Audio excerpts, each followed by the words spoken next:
याची आधारभूत जीवन मूल्ये आहेत। भारताचा प्रजासत्ताक दिन हा एक असा इतिहास आहे जो वसाहतवादी राजवटीच्या बंधनातून मुक्त होऊ शकलेल्या देशांची कथा उलगडतो। राष्ट्रीय अस्मिता आणि एकात्मतेचे प्रगल्भ विकास, मुक्त लोकशाही प्रजासत्ताकाच्या संकल्पनेवर विश्वास ठेवणाऱ्या लोकांच्या लवचिकतेचे, धैर्याचे आणि आतून आत्म्याचे चित्र रेखाटतो। हा ऐतिहासिक प्रवास केवळ नेतृत्व लाभलेले होते। 26 जानेवारी प्रजासत्ताक दिनी विश्वकवी रवींद्रनाथ टागोर लिखित 26 जानेवारी 1950 रोजी भारत देशाचे अधिकृत राष्ट्रगान म्हणून स्वीकार केला। त्याचबरोबर संस्कृत प्रचूर बंगाली गीत आणि बंकिमचंद्र चट्टोपाध्याय लिखित आनंदमठ कादंबरीतील वंदे मातरम या गीताला अधिकृत राष्ट्रीय गीताचा दर्जा बहाल करण्यात आला। आझादी की जंग हिंदू आणि मुस्लिम खांद्याला खांदा लावून लढले होते। कवी इक्बाल हे देखील हा देश स्वतंत्र व्हावा यासाठी या भावनेने चळवळीत सक्रिय होते। हिंदू आणि मुस्लिम यांचे दोघांचे हे राष्ट्र व्हावे यासाठी सारे जहां से अच्छा या गीतातील मजहब नहीं सिखाता आपस में बैर रखना, मजहब नहीं सिखाता आपस में बैर रखना, हिंदी है हम वतन है ये गुलसिता हमारा या गीताने सांप्रदायिक एकात्मतेचा संदेश दिला।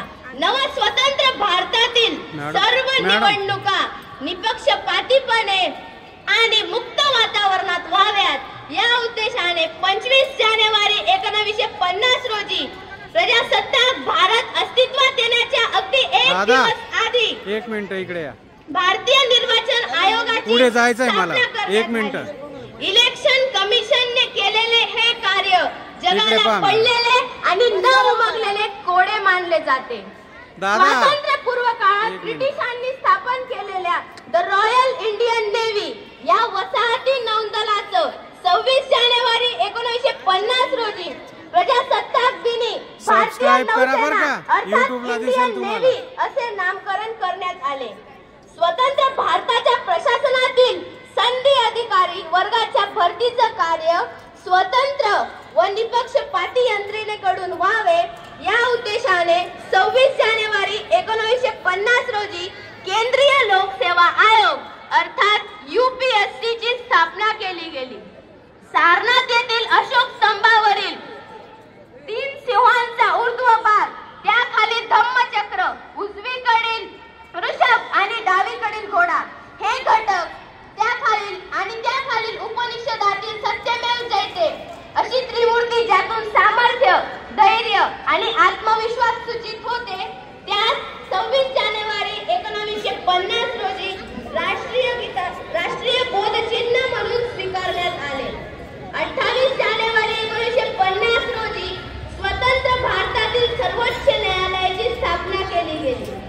H.J. कनिया यांना सर्वोच्च न्यायालयाचे पहिले सरन्यायाधीश फाळणीनंतर अल्पसंख्याकांवर होणाऱ्या हल्ल्याच्या पार्श्वभूमीवर अल्पसंख्याकांना संरक्षणाच्या दृष्टीने 1950 मध्ये नेहरू-लियाकत अली करार हा स्वतंत्र भारतातील पहिला करार म्हणून ओळखला जातो। नेपाळ या शेजारील देशाशी 31 जून करण्यात आला। अंदमान निकोबार या द्वीप समूहाला केंद्रशासित प्रदेश म्हणून चा दर्जा देण्यात आला। तसेच ब्रिटिश कालीन फ्रोझन सिरीजच्या नोटा आणि नाण्यांचा वापर बंद करून भारतीय चलन निर्मितीसाठी एक मध्यवर्ती बँक म्हणून अस्तित्वात आलेल्या रिझर्व्ह बँक ऑफ इंडियाने आना या एकमालिका वितरित केली। अशा शेकडो घडामोडी प्रजासत्ताक भारत वर्षात घडल्या। भारतीय स्वातंत्र्याचा लढा, प्रजासत्ताक भारत निर्मितीसाठी भारत मातेच्या अगणित शहीद झालेल्या जवानांनी या देशाच्या मातीसाठी बलिदान दिले। त्यांच्या प्रति सद्भाव व्यक्त करताना मी एवढंच म्हणेन, यही आगाज है मेरा, यही अंदाज होना चाहिए